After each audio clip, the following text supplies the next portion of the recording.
If you guys are looking for some cheap coins on FC25, make sure you check out MMOEXP.com. Their link is down in the description. They're fast, cheap, and reliable. And if you use my code Rema, you can get yourself a lovely 5% discount.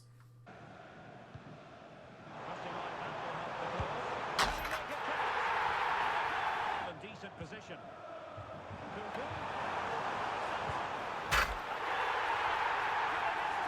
That's a remarkable save. He just reacted so sharply there.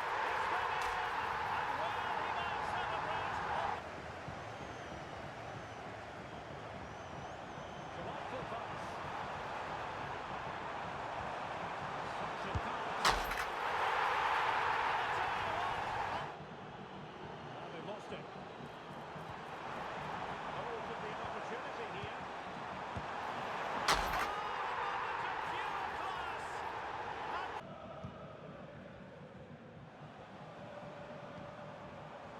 Now a decent position.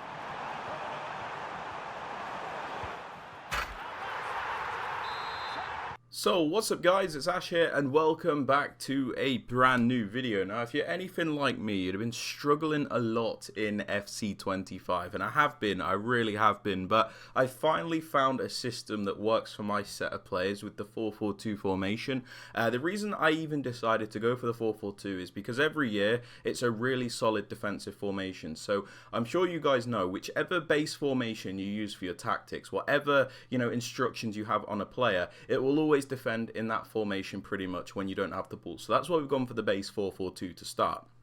But yeah, as you can see in the intro, I was ripping people to shreds, even with like a slow team, even with a Chelsea team that's not that good.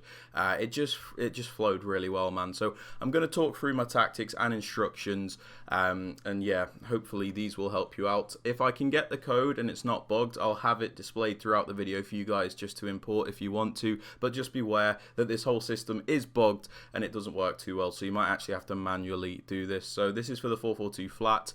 Just before we do get into the video as well, I would appreciate it if you could drop it a thumbs up, as it does really help me out. Also sub to the channel if you are new, so you never miss out on any videos, and don't forget to turn on those notifications. And yeah, with all that aside guys, let's get right into today's video. Okay then guys, so for the tactics and the roles, as you can see here, we're using the 4-4-2 flat, so we have the 2 centre mids instead of the DMs. The reason we do this is because you can get a bit more out of the centre mids on the ball. If you use the DMs, you can't really make them box to box like you could on FC24, so you kind of need these centre mids just to push these players up a little bit higher. I know you can see I'm using deep line playmakers, but the same thing applies.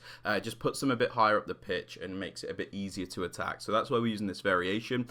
For the build-up style, I'm currently using balanced. Now the reason I use balanced is because you can kind of mix and match when you're attacking. You don't always have to do short passes, and you don't always have to be super quick on the counter. You can kind of just mix and match, and your AI kind of represents that. It's sometimes like short options, other times it's like through balls and stuff like that. So that's why we've gone with balance. But if you want to use something like counter or short passing, then you can always give it a go. Like, the whole beauty of this tactics system, which some people aren't understanding, is you can pretty much make what you want, whatever suits you. So whatever's good for somebody might not be good for you, and vice versa. So just make sure you are experimenting, even if you are looking to copy these tactics.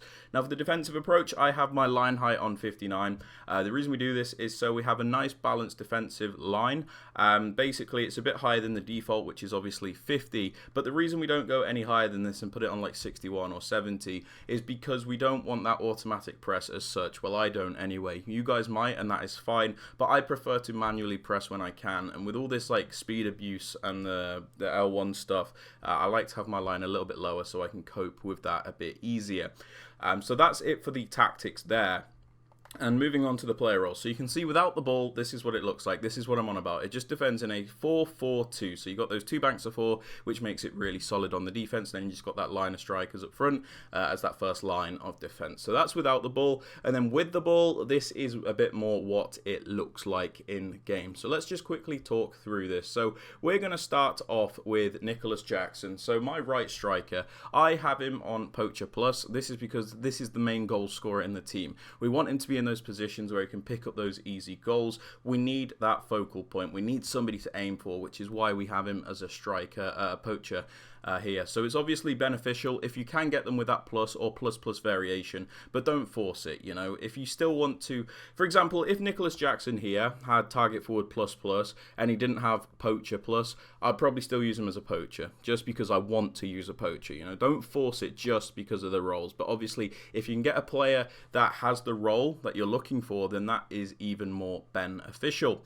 Now, for this left striker, we have him on false 9. So this is Christopher Nkunku. And the reason we do this is just to help a bit more out in the build-up. As you can see, there's not a lot of players in the actual central area when we are attacking. So having this player on false 9 means he'll drop a little bit deeper and go into more of like a cam role at times, just to help us out with that balance and to give us more creative options. So I really like that balance of a false 9 in one position and then a poacher in another position. So moving on to this right side, which looks a little bit congested, but I'll explain why it works. So we have Cole Palmer, the right midfielder, on the inside forward instruction. He's obviously got the plus plus version, which means he's going to be very, very good at it. So essentially he's going to start in that right mid role, which is out wide, and then transition into that more narrow area, as you can see here. So this is where he'll pretty much be placed. I think activity map, you can see that's kind of like the areas he's going for. So the green areas there are where he's predominantly going to be.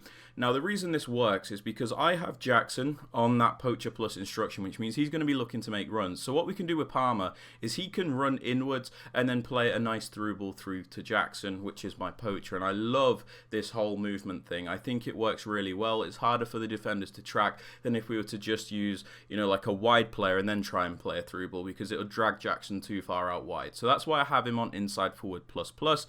And then to kind of make up for that lack of width that we'll have with Palmer going into that inward position, my fullback Gusto, so you can see he originally starts as that fullback there.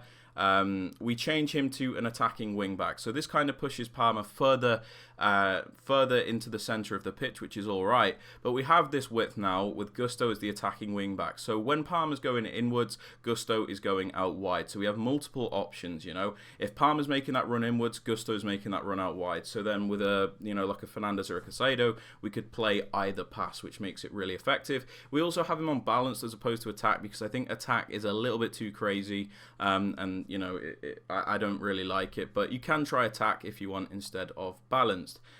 For this left midfielder, Jadon Sancho, because I'm not committing my other fullback forward, I'm actually going to put him on that wide playmaker plus role.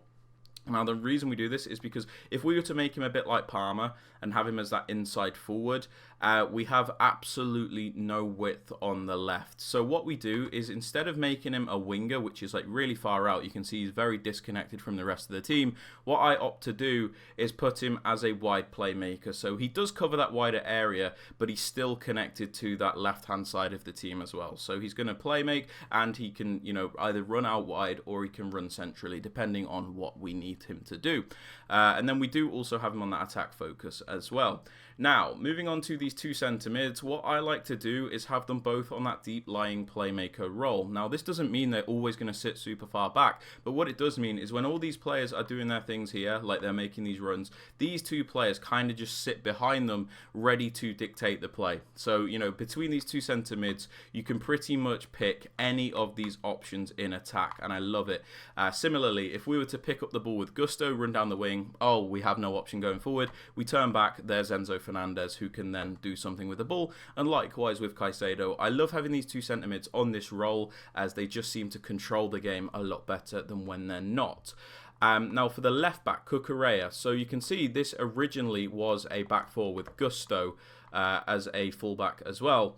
But what we do is, because we've got Gusto on that attacking wing-back role, Cucurella, the left-back, we put him as a full-back, and then we also pop him on the defend role. Now, the reason we do this is because it kind of makes him go into a centre-back role when we're on the ball. You can see now we have three centre-backs, essentially, when we are on the ball, which means we are nice and defensively solid, even if we lose the ball, as well as having a lot of attacking options. So it actually works out really nicely. I don't advise sending both forwards out, because you can see then you've just got two centre-backs, which is going to be a lot harder to defend. So I suggest full-back and defend on this left back here, not false back. fullback and defend. Now for these two centre backs, I would advise defender primarily, as I think it's the most well-rounded, but I know a lot of people do like maybe having this central one here as like a ball-playing defender, you know, a bit like a Harry Maguire or something. So you can either use defender or ball-playing defender, and some people might even like stopper, but I think it's a little bit risky, but I just go with defender here. For the keeper, I just leave them on normal. But yeah, essentially, they are my tactics for the 4-4-2. I've been really enjoying them, even with how poor this game actually is, in my opinion, and it's just made the game a lot easier for me. So yeah, that's pretty much it, guys. I hope you have enjoyed. If you have, please be sure to drop it a thumbs up, sub to the channel if you are new, and don't forget to turn on those notifications. And with all that aside, guys, hope you have a great rest of your day, and I'll catch you all in the next video. Peace out, guys, and take care.